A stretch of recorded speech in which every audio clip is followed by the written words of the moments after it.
Hey guys, it's Timmy here, and Naval Strike has finally been released, so let's do a review for it since it's now released on all platforms, non-premium and all, and let's just do a review for it, and I'll tell you what my thoughts are on it, and if you should get the Naval Strike DLC for Battlefield 4. So let's get into it. Naval Strike is a new DLC. It's Naval Strike, so it's based off of water maps and water combat, and it's very fun. There are 4 new maps with the Naval Strike DLC. There's Lost Islands, Nansha Strike, Wavebreaker, and Operation Water. And honestly, all these maps are good. These are all pretty good maps. I like them all. Lost Islands is really good. I really like Nansha Strike as well. Operation Mortar is really good too. My least favorite is Wavebreaker, mostly because it's more indoors and it doesn't feel that great. But there are some like outdoor parts that are pretty fun. So all the maps are fun and I enjoy them. I think they're pretty good maps. But one of the biggest things with this DLC is the new game mode Carrier Assault, which is based off of Titan mode from Battlefield 2142.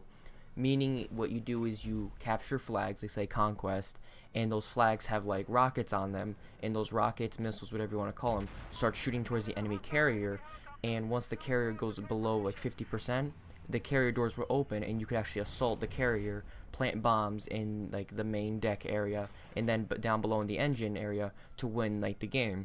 Now here's the thing is if say you start assaulting the enemy's carrier and the enemy captures like the flags and like the missiles will continue bombarding the carrier, and if the carrier goes below like 50% health and actually goes to 0, the other team will win. So you have to make sure you keep the flags for you and defend your carrier and attack their carrier. So it's very like fun, and you have to make sure you watch all these different parts. So it does have some teamwork involved, saying if you have enough teammates on the enemy carrier, you should like maybe cover your own carrier or start capturing some flags so your carrier doesn't get destroyed.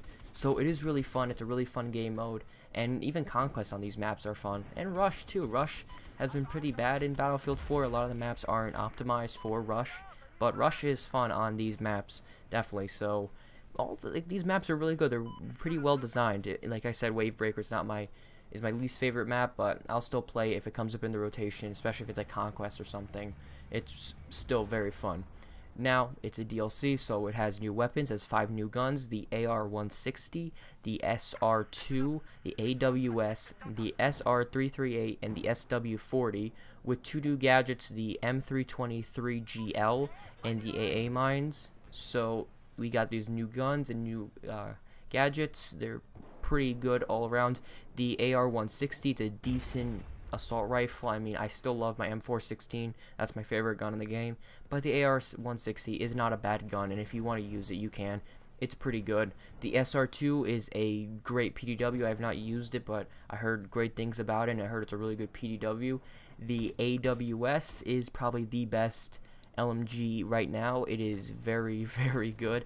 Think of it like an MG4 with like faster rate of fire and like better on the move stability and everything. Like, it's really, really good. And the SR-338, oh boy, well, it's in the sniper class, but it acts like a DMR, so it's semi-automatic.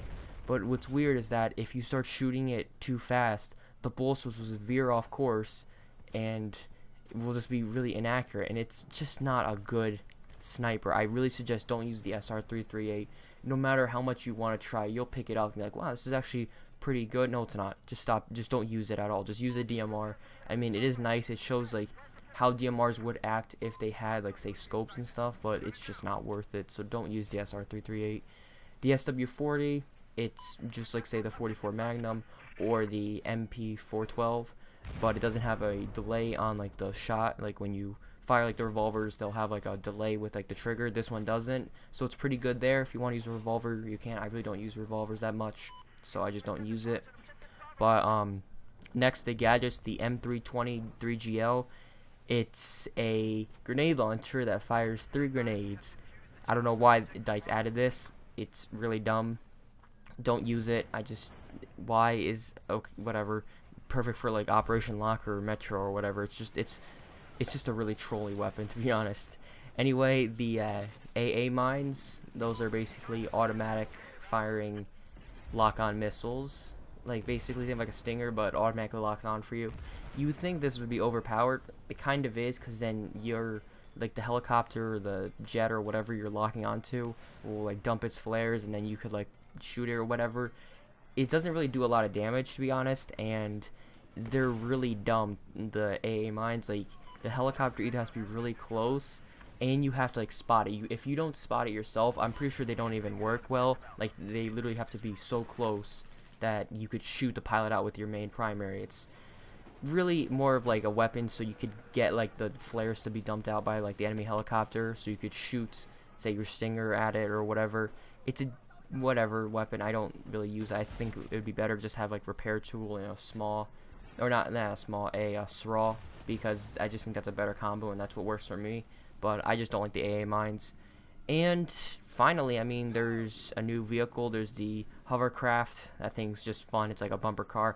It goes everywhere. It's a fun vehicle. I mean, you'll get absolutely destroyed by, say, like a javelin or a lock-on laser-guided missile from a jet, but it's still fun to use. And even on Operation Mortar, there's old cannons. There's cannons to shoot at people. That's so fun to use.